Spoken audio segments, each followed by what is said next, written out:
colas, sin impresos, sin viajes inútiles hasta la ventanilla. Imaginen poder hacer cualquier gestión desde casa.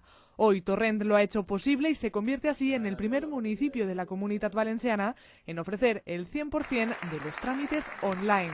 Ser el municipi més potent i més accessible de la Comunitat Valenciana, ho dic així davant del president, i crec que m'enorgullís com a alcaldessa i com a membre d'esta corporació i d'aquest Ajuntament de Torrent poder dir-ho. I sé que possiblement, perquè així ens ho han fet arribar, dins d'aquests 5 ajuntaments d'Espanya més potents i més accessibles. Hoy es la era de la nueva administración.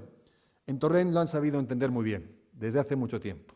Pero yo animo al resto de municipios de la Comunidad Valenciana a que sigan el ejemplo de Torrent, de otros municipios que lo que han hecho es facilitar a sus ciudadanos el acceso a la propia administración. Una modernización que supone abrir el consistorio al ciudadano durante las 24 horas del día y los 365 días al año.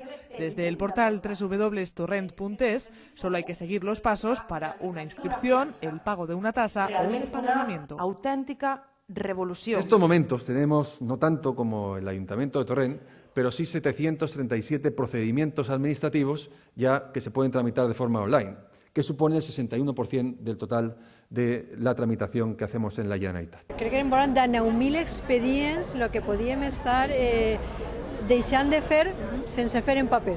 Con una inversión amortizable en solo unos meses, un ahorro de medio millón de euros bianual, de gasto de papel e incalculable reducción en el tiempo de las gestiones, Clic a Torrent es ya una plataforma puntera a nivel nacional.